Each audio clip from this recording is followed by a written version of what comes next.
नमस्कार मंडळी, welcome back to my channel Gapshap Branded. चला तर पाहूया श्री रामचरितमानस या पुस्तकाचा पुढचा भाग. मोठे सुख व आनंद यामुळे सर्व मातांची गात्रे शिथिल झाली होती. त्यांचे पाय उचलत नव्हते. श्री रामचंद्रांच्या दर्शनासाठी त्या अत्यंत प्रेमाने औक्षणाचे सामान तयार करू लागल्या. अनेक प्रकारची वाद्ये वाजू लागली. सुमित्रेने आनंदाने सामग्री सजवली. हळद, दुर्वा, दही, पाने, फुले, पान, सुपारी इत्यादी मंगलिक वस्तू होत्या. अक्षता, नवांकुर, गोरोचन, लाह्या आणि तुलसी मंजिरी शोभून दिसत होत्या.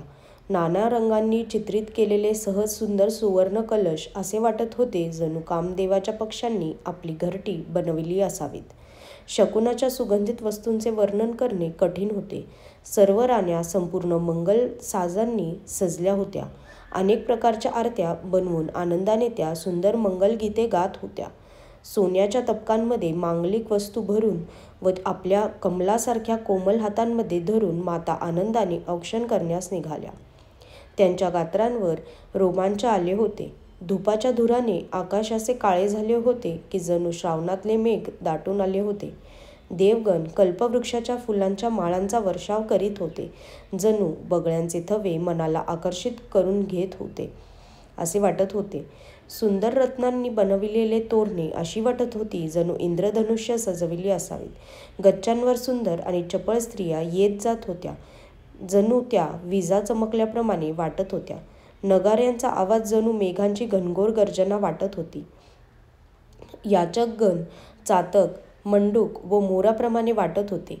देव पवित्र सुगंधरूपी जलाचा वर्षाव करीत होते. त्यामुळे शेतीप्रमाणे नगरातील स्त्री पुरुष सुखावून गेले होते. नगर प्रवेशाची वेळ जाणून गुरु वशिष्ठांनी आज्ञा केली तेव्हा रघुकुल शिरोमणी महाराज दशरथांनी शिव, पार्वती व गणेश यांचे स्मरण करून सर्व मंडळींसह आनंदाने नगरात प्रवेश केला. शुभशकुन होत होते. देव दुदुंबी वाजवीत फुले उधळत होत होते. देवांगना आनंदाने सुंदर मंगलगीते गात गात नाचत होत्या. मागध, सूत, भाट व चतुर नट त्रैलोक्यास प्रकाशित करणाऱ्या श्री रामचंद्रांचे यशोगान करीत होते. जयध्वनी आणि वेदांची पवित्र, श्रेष्ठ व सुंदर मांगल्याने ओसंडलेली वाणी दाही दिशांना ऐकू येत होती. पुष्कळशी वाद्ये वाजू लागली. आकाशातील देव आणि नगरातील लोक सर्वजण प्रेममग्न झाले होते. वऱ्हाडी मंडळी अशी नटलेली होती काही सांगायची सोय नाही. ते परम आनंदाने न्हाऊन निघत होते. सुख त्यांच्या मनात मावत नव्हते. अयोध्यावासी जनांनी राजांना वंदन केले. श्रीरामांना पाहताच ते सुखावून गेले. सर्वजण रत्ने व वस्त्रे त्यांच्यावरून ओवाळून टाकीत होते. त्यांच्या नेत्रात प्रेमाश्रूंचा पूर दाटला होता आणि ते पुलकित झाले होते. नगरामधील स्त्रिया आनंदित होऊन आरती करीत होत्या आणि सुंदर चारी कुमारांना पाहून हर्षित होत होत्या. पालखीचे पडदे बाजूला सरून वधूंना पाहून त्या सुखावून जात होत्या. अशा प्रकारे सर्वांना सुखी करून ते राजद्वारी आले. माता आनंदाने वधूंच्या सह कुमारांना औक्षण करू लागल्या. त्या वारंवार आरती करीत होत्या. त्या प्रेम व आनंदाचे वर्णन कोण करू शकेल. अनेक प्रकारची आभूषणे, रत्ने आणि वस्त्रे व अगणित प्रकारच्या वस्तू उतरवून टाकल्या जात होत्या. वधूंच्या सह चारी पुत्रांना पाहून माता आनंदमग्न झाल्या. सीता व श्रीराम यांचे रूप, लावण्य वारंवार पाहून आपला जन्म सफल झाल्याचे त्यांना वाटत होते. त्या आनंदून गेल्या होत्या. सख्या जानकीचे मुख वारंवार पाहून आपल्या पुण्याची वाखणणी करीत गीते गात होत्या. देव क्षणाक्षणाला फुले उधळत, नाचत, गात आपापली सेवा समर्पण करीत होते. ती चारही मनोहर जोडपी पाहून सरस्वतीने सर्व उपमा शोधल्या, पण कोणतीही उपमा देता येत नव्हती, कारण त्या सर्वच उपमा तुच्छ वाटत होत्या. तेव्हा निराश होऊन सरस्वतीसुद्धा श्रीरामांच्या रूपावर अनुरक्त होऊन एकटक त्यांना पाहत राहिली. वेद, विधी आणि कुलाचार सर्व पूर्ण झाल्यावर अर्घ्य व पायघड्या घालत माता वधूंच्या सह सर्व पुत्रांना औक्षण करून त्यांना महालात घेऊन आल्या.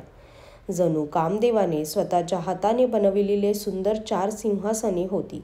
मातांनी त्यावर राजकुमारींना व राजकुमारांना बसविले आणि मोठ्या आदराने त्यांचे पवित्र चरण धुतले. मग वेद विधीप्रमाणे मांगल्याचे माहेर असलेले नवरदेव व वधू यांची धूप, दीप आणि नैवेद्य इत्यादींनी पूजा केली. माता वारंवार ओवाळीत होत्या आणि वधूवरांच्या मस्तकावर मोर, पंख व चवऱ्या यांनी वारा घालीत होत्या. अनेक वस्तू उतरवून टाकल्या जात होत्या. सर्व माता आनंदाने परितृप्त झाल्यामुळे अशा शोभत होत्या जणू योग्याने परमतत्व प्राप्त केले आहे. नित्य रोगी असलेल्या मनुष्याला जणू अमृत मिळाले. जन्माचं दरिद्री असलेल्या माणसाला जणू परीस लाभला. आंधळ्याला दृष्टी मिळाली. मुक्याच्या मुखामध्ये जणू सरस्वती विराजमान झाली आणि वीराने जणू युद्धात विजय मिळविला. या सर्व सुखाहुनी शेकडो कोटी पट आनंद मातांना मिळाला होता.